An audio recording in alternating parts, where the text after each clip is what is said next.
Hi friends, welcome to our channel. இப்போ வந்து rain season ஆரம்பிச்சிருச்சு. இந்த டைமில் ஈவினிங்கில் சாப்பிட்ற மாதிரியான ஒரு ரெசிபி தான் பார்க்க போகிறோம். நிலக்கடலை ரெசிபி. வீடியோக்குள்ளே போகிறதுக்கு முன்னாடி நம்ம சேனலை சப்ஸ்கிரைப் பண்ணாதவங்க சப்ஸ்கிரைப் பண்ணிக்கோங்க. பக்கத்தில் இருக்கிற பெல் பட்டனையும் கிளிக் பண்ணிக்கோங்க. நேற்று பார்த்தீங்கன்னா நல்ல மழை. அந்த டைமில் ஒரு சூடான பாலும் ஆவி பறக்க நிலக்கடலையும் சாப்பிடணும்னு தோணுச்சு. ஸோ அப்போ செஞ்ச ரெசிபி தான் இந்த நிலக்கடலை ரெசிபி. நீங்களும் இது மாதிரி ட்ரை பண்ணி பாருங்கள். ஒரு பாத்திரத்தில் கால்படி அளவு உரித்து வச்சுருந்த வேர்க்கடலை எடுத்துக்கலாம். இப்போ அதுக்கு தேவையான 1/2 லிட்டர் தண்ணி எடுத்துக்கலாம். அதில் கொஞ்சம் உப்பு சேர்த்துக்கலாம். கல்லுப்பு சேர்த்துக்கோங்க. ஸ்டவ்வை ஹை ஸ்பீட்லேயே வச்சுக்கோங்க. அப்போ தான் நல்லா வேகும். இப்போ மூடி வச்சிடலாம். ஒரு 15 மினிட்ஸுக்கு அப்புறம் ஓப்பன் பண்ணி பாருங்கள். இப்போ நல்ல கொதி வந்துருச்சு. ஆனால் இன்னும் வேகலை. வேர்க்கடலை பொறுத்தளவுக்கு வேகிறதுக்கு கொஞ்சம் டைம் எடுக்கும்.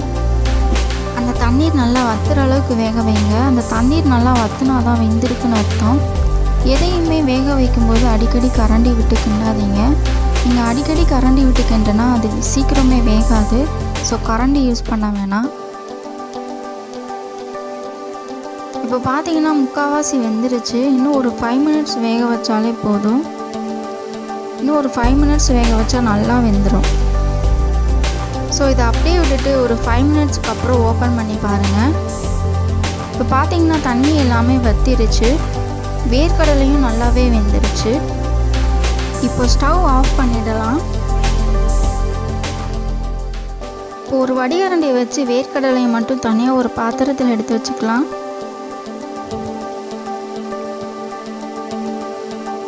இப்போ ஒரு பாத்திரத்தில் 3 டீஸ்பூன் எண்ணெய் சேர்த்துக்கலாம்.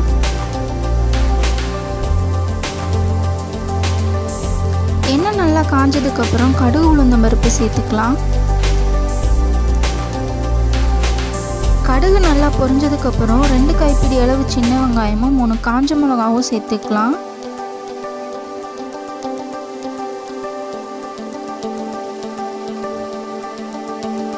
அதில் தேவையான அளவு மட்டும் சால்ட் உப்பு சேர்த்துக்கோங்க. கல்லுப்பு சேர்க்காதீங்க. கல்லுப்பு சேர்த்திங்கன்னா அது கரையாது. நல்லா மிக்ஸ் பண்ணிக்கிடலாம். இப்போ வெங்காயம் நல்லா வதங்கிடுச்சு. இதில் நம்ம தனியாக வடித்து வச்சுருந்த வேர்க்கடலை சேர்த்துக்கலாம்.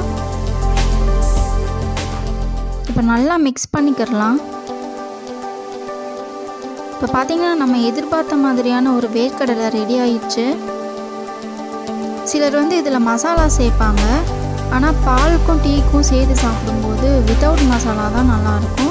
நீங்கள் மசாலா சேர்க்குறதா இருந்தாலும் நீங்கள் சேர்த்துக்கலாம். இன்னொரு பக்கம் பார்த்தீங்கன்னா பால் பொங்கிடுச்சு. இதில் தேவையான அளவுக்கு ஜீனி சேர்த்துக்கிறேன். ஸோ ஃபைனலாக சூடான பாலும் ஆவி பறக்க வேர்க்கடலையும் ரெடி ஆகிடுச்சு. இந்த வீடியோ உங்களுக்கு பிடிச்சிருந்தா சப்ஸ்கிரைப் பண்ணி பெல் பட்டனையும் கிளிக் பண்ணிக்கோங்க. உங்கள் ஃப்ரெண்ட்ஸுக்கும் ஷேர் பண்ணுங்கள். இந்த வீடியோ பற்றி கமெண்ட்ஸ் பண்ணுங்கள். தேங்க்யூ.